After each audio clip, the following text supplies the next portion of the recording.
Un saludo a todos en presencia de Nuestra Señora del Rocío. En primer lugar, quiero dar las gracias a la Hermandad y a la Delegación de Formación por poderme dar la oportunidad de comunicarme con ustedes en estos vídeos de formación que creo que van a hacer mucho bien para todos los hermanos de la Hermandad. El tema que me han propuesto es el miércoles de ceniza y la Cuaresma. El miércoles de ceniza es un día santo, un día cristiano de oración y de ayuno. Es el primer día de Cuaresma, el periodo de 6 semanas de penitencia antes de Pascua. Es el primer día de Cuaresma en el calendario litúrgico católico y no solo, también en el anglicano, los protestantes, los metodistas, los luteranos y los presbiterianos. Se celebra el miércoles de ceniza 40 días antes del Jueves Santo, inicio del Triduo Pascual y antesala de la Resurrección. La ceniza, cuya imposición constituye el rito característico de esta celebración litúrgica, se obtiene de la incinerización de los ramos bendecidos en el Domingo de Ramos del año litúrgico anterior. Podemos destacar 3 significados de la ceniza. En primero, como signo de la caducidad de la condición humana. Morimos. Segundo, como signo penitencial, que se usa desde el Antiguo Testamento. Y en tercer lugar, como signo de conversión, que debe ser la nota dominante durante toda la Cuaresma. El sacerdote, ese día, deja caer la ceniza en nuestra cabeza, o bien traza una cruz de ceniza en la frente. Mientras lo hace, dice una de las 2 siguientes frases extraídas de las Escrituras. Convertíos y creed en el Evangelio. Esta la podemos encontrar en Marcos 1:15. O la más tradicional y antigua, acuérdate de que eres polvo y en polvo volverás. Lo encontramos en Génesis 3:19. Está basada en las palabras dirigidas a Adán y Eva tras su pecado. Recuerda a los fieles su pecaminosidad y mortalidad y, por tanto, implícitamente su necesidad de arrepentirse a tiempo. En el misal de 1969 del rito romano se introdujo una fórmula alternativa, basada, como ya he dicho anteriormente, en Marcos 1:15, y se le dio el primer lugar y es la que actualmente se utiliza más. Arrepentíos y creed en el Evangelio. La imposición de la ceniza no es un sacramento, sino que se encuentra dentro de los sacramentales, que son signos sagrados, que han sido instituidos por la Iglesia Católica para que, imitando de alguna manera los sacramentos, se expresen efectos sobre todo los espirituales. La Iglesia Católica no excluye de recibir sacramentales, como la colocación de la ceniza en la cabeza, a quienes no son católicos, ni siquiera a los no bautizados. Por último, en la Iglesia Católica, el miércoles de ceniza se observa mediante el ayuno, la abstinencia de la carne y el arrepentimiento. En concreto, es un día de contemplación de estas transgresiones.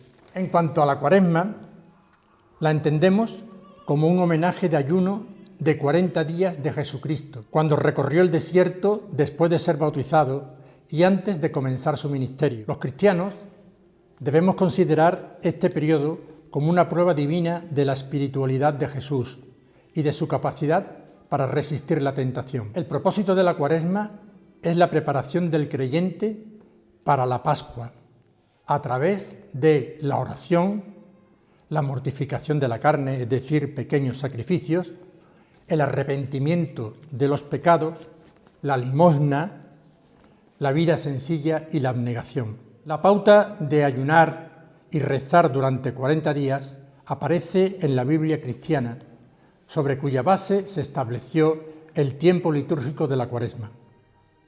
En el Antiguo Testamento, el profeta Moisés se marchó a las montañas durante 40 días y 40 noches para orar y ayunar, sin comer pan ni beber agua, antes de recibir los 10 mandamientos. Asimismo, el profeta Elías se fue a las montañas durante 40 días y 40 noches para ayunar y orar, hasta que llegó a Horeb, el monte de Dios, cuando le llegó la palabra del Señor. En el Nuevo Testamento, Jesús se fue al desierto a ayunar y orar durante 40 días y 40 noches.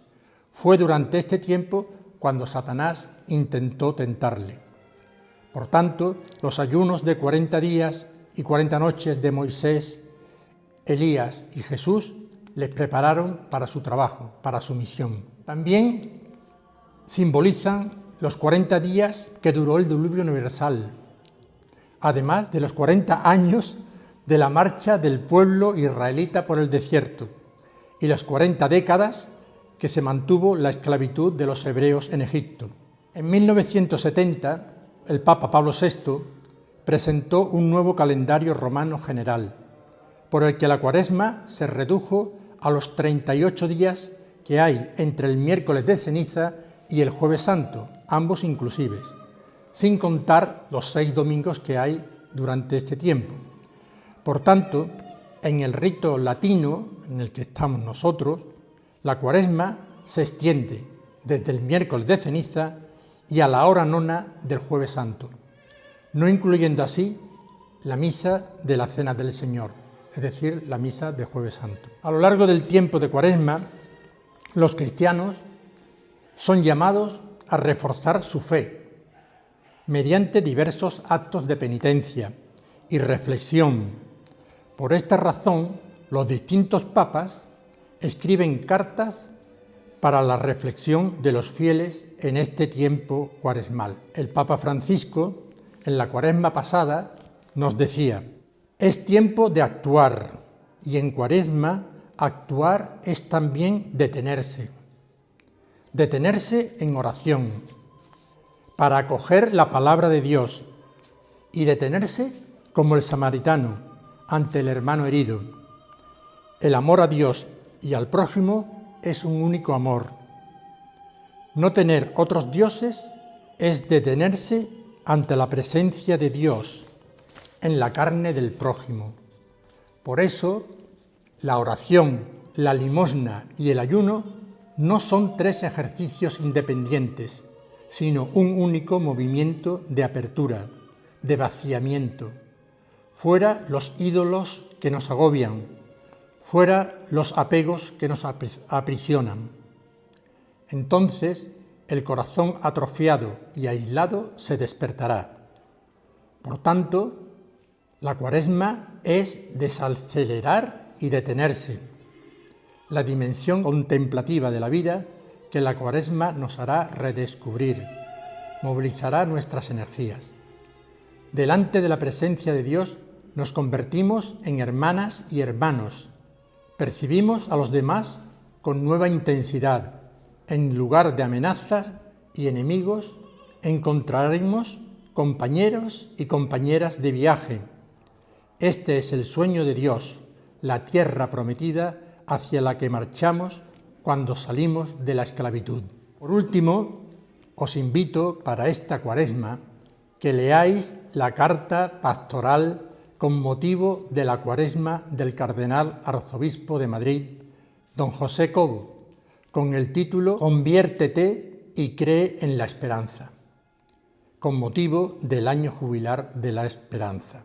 En esta carta nos propone 3 caminos de conversión en esta Cuaresma. El primero, renovar el bautismo, ahondando cada domingo cuaresmal en esta experiencia bautismal y preparándose para el gran momento celebrativo de la renovación de las promesas del bautismo en la Vigilia Pascual. Todo ello desde la perspectiva del laicado, poniendo en valor lo específico de nuestra vocación de ser testigos del Evangelio en la vida cotidiana. Así podremos vivir una vida de santidad en la vida ordinaria de cada día. Para esto, el cardenal Cobo propone fomentar la vida de oración constante en Cuaresma, que puede incluir la práctica de la Lexio Divina, organizar catequesis y retiros para explicar el Evangelio como testimonios, que fomenten el sentido de pertenencia y vinculación a la comunidad. En segundo lugar, propone ponerse a los pies de los crucificados de nuestro entorno, con visitas a enfermos, asistencia a personas mayores con soledad no deseada, ayuda a los necesitados o escucha las realidades que necesitan cariño y atención. En este punto, el cardenal arzobispo de Madrid vuelve a citar al Papa Benedicto XVI, cuando decía: sin esperanza, la caridad se convierte en un acto vacío. Sin caridad, la esperanza se quedaría en mero deseo. Por último, hagamos de nuestro espacio de iglesia lugares para el encuentro, intensificando aquellos momentos que visibilicen la pluralidad y la comunión. La pasión de Jesucristo defiende, nos aleja de gritos y de insultos, nos distancia de la burla y del sarcasmo y hace de barrera ante la descalificación sistemática, la falta de respeto y de caridad al prójimo.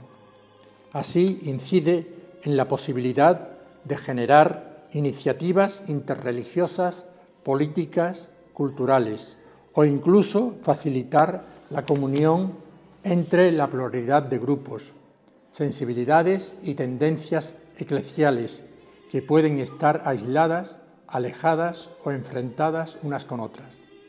Y concluye: peregrinos de esperanza, con mimo, tanto y preparación, impulsemos gestos proféticos que ayuden a mostrar el paso del Espíritu del Señor que, como a los de Emaús, siguen saliendo a nuestro encuentro para caminar con los perdidos y procurar que seamos uno para que el mundo crea.